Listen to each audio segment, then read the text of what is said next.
We're looking at the doctrine of man.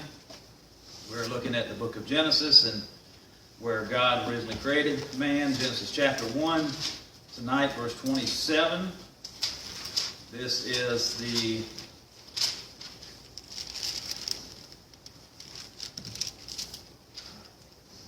verse that specifically says, "So God created man in his own image. In the image of God created he him. Male and female created he them." Genesis 1:27. It's pretty amazing how this, along with so many other things in the Bible, have come under attack. I say it all the time that God has a specific design, a plan.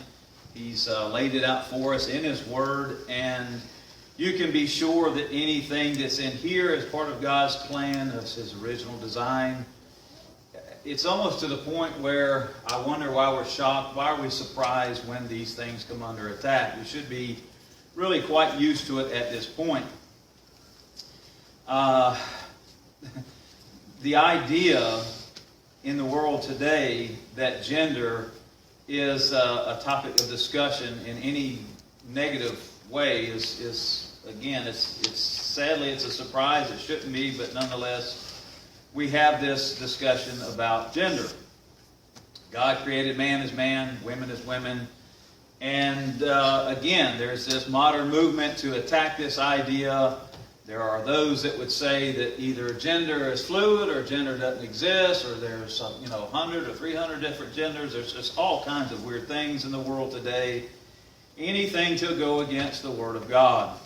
Just simply anything to deny God's original design. Men have characteristics that are suitable for men. Women the same. Characteristics that are suitable for women. Neither one of these makes one better than the other one. It just simply makes the male better at being a male and the female better at being a female. We were created by God for a specific purpose. The brain is unbelievable, the number of differences. As I said over and over and over again, we will not cover this subject to any great depth because you could go on for hours and days and weeks and months and years. But there are great differences between men and women, even when it comes to their brains. The idea of relationships. Women communicate more effectively than men. I have a list of things here that I was going to refer to a couple of times here and there. Some things that I found, honestly, it didn't take very long. You can look at the internet for an hour and come up with a list like this. It's stuff that's just very simple. Some things that are just biologically true. Some things that you sort of have to dig maybe a little bit to find out. The first thing I want to say, this argument that because we have similarities, that somehow that debunks the idea that we have differences is ludicrous. Okay? Yes, we have similarities. We're human beings. We have heads. We have eyes. We have brains. We have mouths. We have ears. We have arms. We have legs. Yes, we have tremendous similarities. As a matter of fact, our DNA is probably 99.9% the same. So yes, there are many, many, many, many similarities. And one person said it like this: there are more similarities than there are differences. So it is true that we have many similarities. So that's not the argument. We're not saying that there aren't any similarities. We aren't saying that there are some things that are both true of men and women. We're not saying that. So that's a debunked argument, a silly argument. There are differences. Again, the idea of communication. Some say women tend to speak anywhere from 25,000 to 30,000 words a day. Men, 10, 15,000 max. Let's see. When it comes to women, the idea of using their vocabulary to find a solution, something that will work in a group as far as sitting down and having relationships, talking about problems, that is what women are capable of doing in a much better, more efficient way than men are. The idea of a woman being able to recognize signals from other women. And what I mean is body language. A woman can watch another man, another woman, and tell you, based on tone of voice, emotions, empathy, they can tell you a lot about a situation, even when they're so far away you can't even hear them. A woman can look and study a group and tell you specifics about people based on those things. A woman is more likely to be empathetic. Men are more likely to be task-oriented. This one, and obviously less talkative, which I mentioned, this one is kind of funny in some ways. To tell you some of the things that I learned today that aren't necessarily biologically true, but they seem to be rather common. When I heard the man say this, I thought, I believe that's true of me. What he said was, in the morning at breakfast, you have a husband and wife, they're reading the newspaper, and the woman speaks to the man, and the man doesn't hear the woman. What's going on? The understanding in that situation is that the man, because he's using his eyes to read, his ears are off. Like I'm knocking my glasses off. His ears are turned off. They don't work. He's not using them because he's using his eyes to read the newspaper. He doesn't hear anything going on around him. For years, this is personal, but I think it'd be okay to share this. In my house, when Beth would like to speak to me and I'm watching TV, I hit pause. She's offended by that because she wants me to be able to hear the TV and her at the same time and hear them both equally and be able to concentrate on both of them equally and take them in. And I cannot do that. I've tried to tell her a million times, if you want me to focus on you, I can't have the TV on. The same guy that I referenced a while ago that I was listening to earlier, he said, a household is busy, people are running around, the TV's blaring, there's kids screaming, there's dinner boiling on the stove, and the phone rings, and mom or whoever lady walks over and says, hello, no problem, right? Just answers the phone and starts talking. The man gets up and starts yelling, shut up, be quiet, turn the TV off, turn the dinner down. I can't hear, I can't concentrate on this phone call. And I just thought to myself, that is a great illustration of the difference between men and women. So there's this way of using words differently, their mind differently. Women pick up on emotions and emotional clues. That same guy said that a man and woman are driving down the road and they're having a wonderful time and they're just looking, taking in the scenery. They stop and get coffee and brunch and they get back in the car and they're driving, enjoying the scenery. And the wife says, hey, would you like to have some more coffee? Well, she doesn't even care if he wants more coffee or not. She wants more coffee, but he don't know that. He doesn't pick up on those clues that she's dropping. He says, no, I'm good, and he keeps driving, right? Well, she's mad because he didn't stop to get her more coffee. She didn't ask for more coffee. It's kind of a silly example, but some of you know what I'm talking about. You've been there. Men process better on one part of their brain. Women tend to use both sides of their brain. Go ahead, women, make jokes. You're smarter. Okay, I'm perfectly fine with that.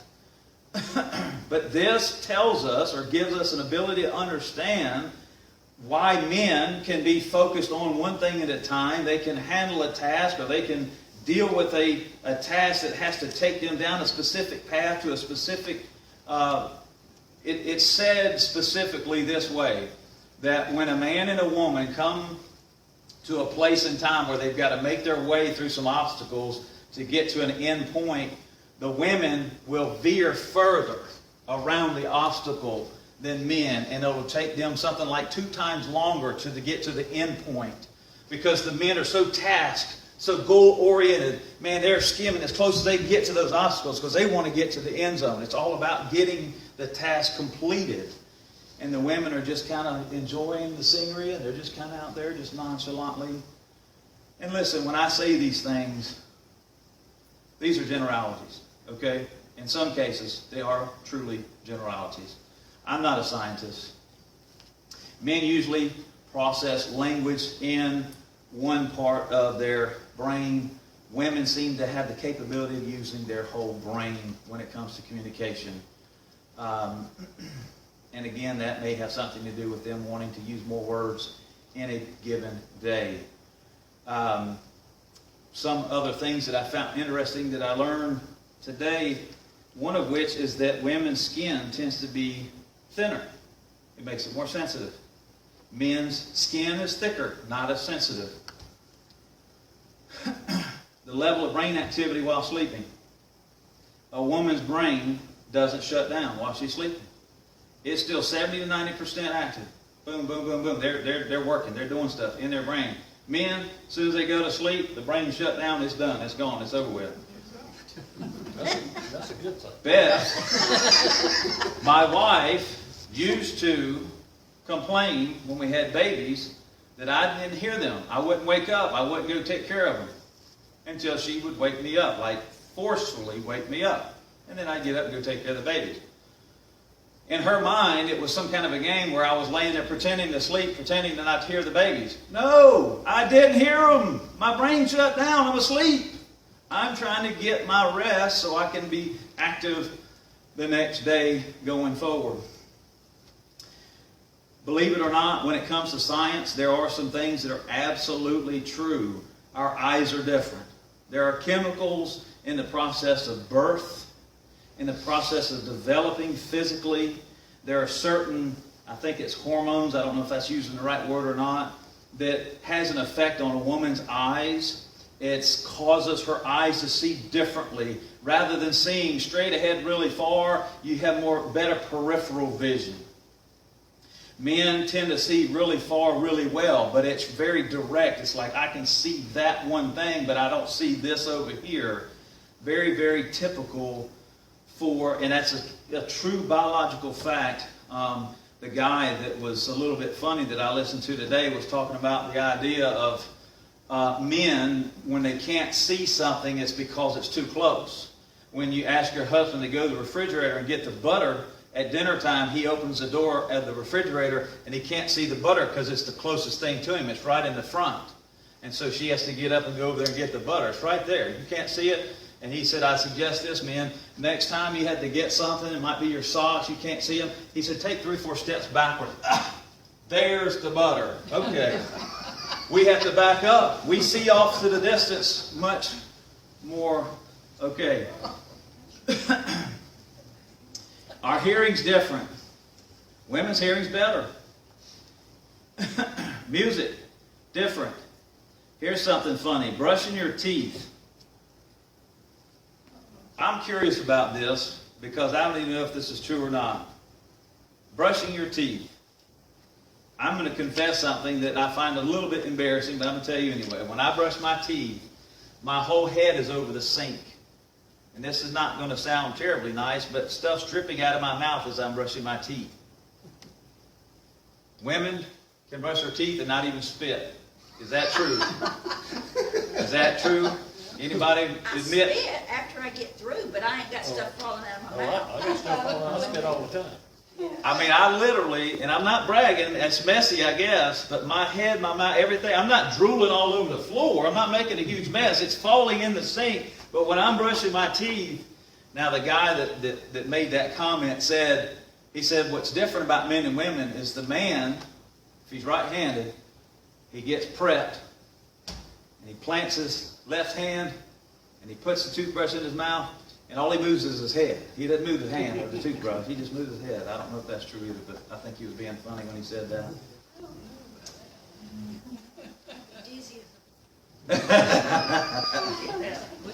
All right. Just like the eyes are different, and there's something that happens throughout the idea of growth, and women's eyes grow a particular way, men's are different. Ears, same thing, sounds. When men hear white noise, doesn't mean anything. They don't hear it. Block it out. We talked about verbalization.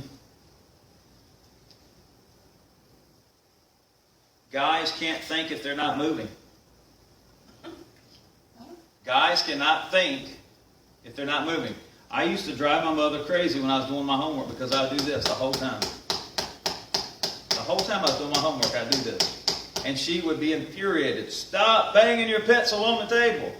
I couldn't think if I wasn't doing that. It's a male thing. Guys do that. We make noise to help us think. We got to fidget. We got to move. Let's see. Typically, the types of ways that you enjoy entertainment, playing, kids, boys, they're roughhousing, football, tackling. Girls, they're sitting, they're talking, they're building relationships. Toy preference. And when I first saw this, I thought to myself, okay, girls want a doll, boys want a truck. Okay, is it a question of whether or not we have trained them to want those things? And believe it or not, babies as young as 9 months old were tested, and boys pick trucks and girls pick dolls. Now at 9 months, there ain't been enough time to train that baby to know what male and female is and to know why she wants a doll or he wants a truck. And the funny thing is, there was a study done where they gave girls trucks, and the girls took the trucks and caressed them and babied them and put them in a little bed, pretend like the truck was a baby doll. And the boys took the dolls and beat them together like they were wrestling. I mean, I'm just telling you, it's just, some of these things are sort of funny, but some of them are just absolute truth. It's just the way it is. Males take more risks. Now, the interesting thing about this is your eyesight is tied into that. How many of you have a difference of opinion on how far you should follow the car in front of you? Do you and your husband, you and your spouse do that differently? Males tend to get a little bit closer, and females are like, that's what Beth does anyway. They're going to mash you to brake while you drive. There was a test done. There was an actual test done, but it was done with virtual reality, so nobody could get hurt. And they put boys in charge of driving some kind of a vehicle.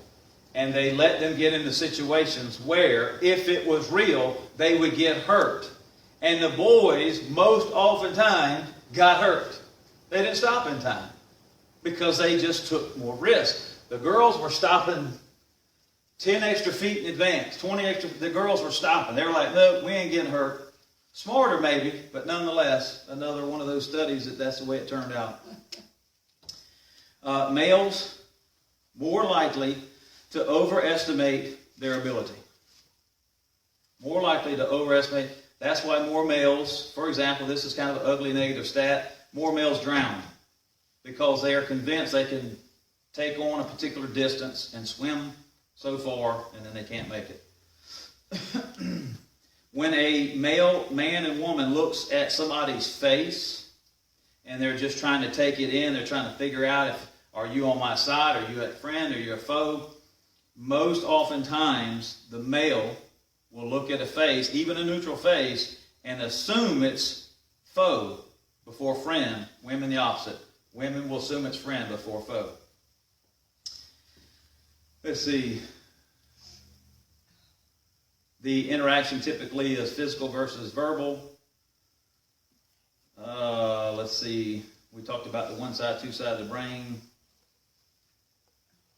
Women can read a facial expression, whether somebody's smiling or sad or this, that, and the other. Women pick up on that. They see it more quickly than men.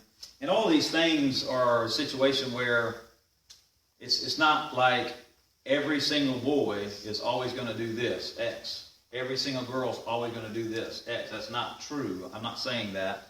There is some overlap for sure. Let's see. Women are more empathetic. Men look at a situation like this. Give me the basic information that I need so I can fix it. Not so I can feel like I'm in your shoes. I don't care what that feels like. I just want to fix whatever the problem is. That's very typical man way of thinking versus a woman. Men actually thrive on conflict. They feel better about life. They enjoy conflict. It gives them a boost. Women avoid conflict typically. This one I thought was funny. I never even thought of this or heard if this was true or not. When a woman gets dressed, she starts with this up here, shirt, on her way down. Men start at the bottom, socks first, then pants on the way up. Does that anybody verify that? Men top down, men bottom up, women top down. Some of these are just kind of silly, kind of funny. This one always gets a rise. Men have a better sense of direction. That's supposedly been proven scientifically. I wouldn't bet on that either way. I just use GPS. Women can multitask. I mentioned that one a while ago.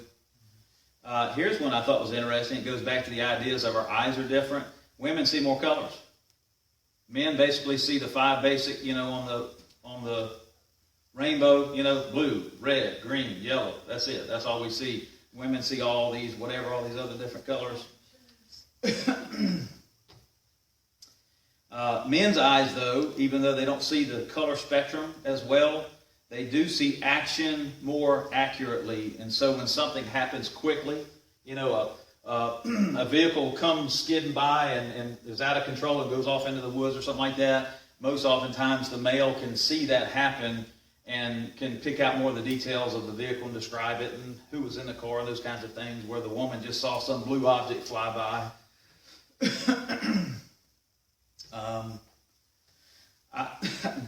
Women smell better. Any argument there? But seriously, the nose of a woman works better. Her ability to smell, she has a better sense of smell than a man does. Supposedly alcohol reacts differently between men and women. This is the one that I thought was interesting. Women have to work harder to walk down stairs. I'm sure it's age appropriate, whatever, but I never heard that one before. And it's, again, something to do with depth perception maybe or something like that. Here's another interesting one. Men and women shake hands differently. When men shake hands, it's usually kind of a firm grip. You're kind of squeezing, but you're actually shaking. Women, they just kind of touch. There's no shaking. There's no squeezing. I thought that was pretty interesting. I've never paid any attention or noticed that. A mirror.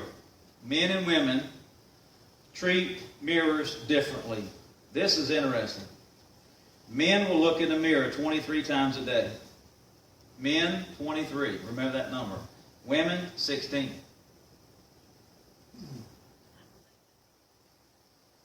When men look in the mirror, they're thinking, I look pretty good. Man, I've been working out. My arm's looking pretty good.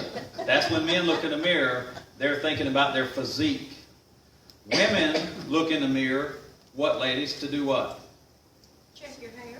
Yes. Exactly. Hair, clothes, your appearance. But sadly, according to some study, you typically find something wrong. Where men look in the mirror and they're, oh man, check out, ooh, boy, that bicep's looking. Men see something good, women see something wrong, something negative, something they have to fix. So there's a lot of very interesting things. I said that about all the other stuff there.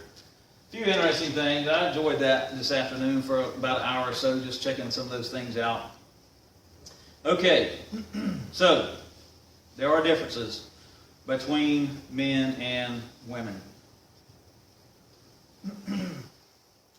Now let's look at verse 28. Genesis chapter 1, verse 28. God blessed them, and God said unto them, Be fruitful and multiply, replenish the earth, subdue it, have dominion of the fish of the sea, over the fowl of the air, over every living thing that moveth upon the earth. Chapter 2 expounds upon this greatly, specifically the idea of marriage. Nonetheless, here in this verse, we do have a great deal of information specifically. Be fruitful and multiply. It's a big part of this verse. The idea that each party, man, woman, has a role, but that there is a command to fulfill be fruitful and multiply. Well, obviously that leads to problems when the male and the female doesn't come together. They have to come together to procreate. When they do not come together, they do not procreate. And again, this is another one of those times where the world attacks this particular original design of God. Let's see. The world has changed. The whole idea of something I hadn't thought of until the last 2 to 3 weeks is the way the world attacks everything biblical and everything that's God's design. And I never thought of it this way until listening to John MacArthur talk about it a little bit recently. But he seems to think that there's an attack on marriage in the world today, and this is what he says, that it's people remaining single. Never even dawned on me. People not willing to get married and procreate are disobeying God's original design set forward in that verse, to be fruitful and multiply, which means coming together. Never even dawned on me, never even heard of that or thought of that before until these last few weeks. Just simply demanding to stay single, and of course he builds his theory on the idea of the world that we live in today is so selfish. Everything's about me, and I want what I want. I got to do it my way. I got to do it when I want to do it, and I want to be in control of my life. And to be quite honest, when you get married, that's supposed to go away because it's no longer I, it's we, it's us, right? Two become one. So some of those things that you thought you were going to be able to do with your life, they take a back seat, and they may not ever come about. So I just thought that was really quite interesting. Just so many people demanding to be single. And he gave some stats. I don't remember the numbers. You'd be bored to death if I did remember them. But anyway, just the idea that there are more single people in the world today than there's ever been before. People that are getting married way later, which I can attest to just simply in my family. I was getting married at 21. My son's about to get married at 27. In one generation, it's advanced 6 years. But so he builds his case very thoughtfully, very well. If you ever listen to John MacArthur, he's very thoughtful. And, of course, he's biblical, too. But he's good, I think, at looking at the world and seeing what is happening and being able to contrast what's happening in the world and see how that's an attack on God's original design. And how it's mankind being rebellious to the plans of God, the original design of God. The other issue that is in this verse is the idea, this one sometimes hurts people's feelings. God bless them. God said, unto them be fruitful, multiply, replenish the earth, to do it. Have dominion over the fish of the sea, over the fowl of the air, over every living thing that moveth upon the earth. Like I said, this can be a sensitive subject at times. There's people that really love their pets. People that really think a lot of their pets. It's even become commonplace in our world today for a couple to have a dog and call the dog or cat, whatever pet, well, this is our child. This is our son. This is our daughter. Becoming very, very common in the world today. An animal is an animal and it's not a human being. And I won't go any further with that. Again, I'm not trying to hurt people's feelings. I'm just saying that that's just the truth. That's just the way it is. Lastly, verse 29. Well, let's do 29, 30, and 31 real quick. We'll be done with chapter 1. 29, 30, and 31. God said, behold, I have given you every herb bearing seed which is upon the face of all the earth, every tree which is the fruit of tree yielding seed to you, it shall be for meat. And to every beast of the earth, and to every fowl of the air, and to everything that creepeth upon the earth, wherein there is life, I have given every green herb for meat. And it was so. And God saw that everything that he had made, and behold, it was very good. And the evening and the morning were the sixth day. And all of that says that when God completed his creation process after 6 days, it wasn't just good. It was good the first 5 days. And then at the end of the sixth day, it was very good. And I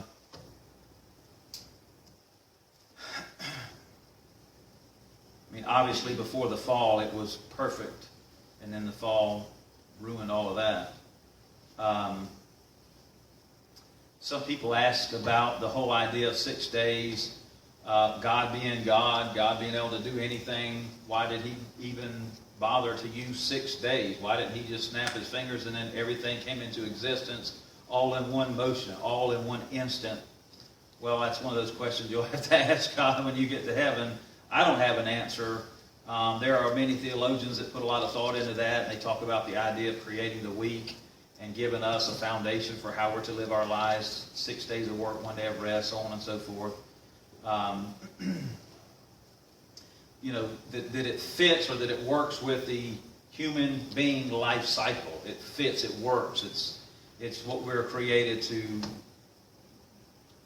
work 6 days, rest 1, and that's how the human body fits into. It's a pattern that God created for our sake, not because he had to by any means. He most definitely could have just simply spoke and that everything could have came into existence immediately.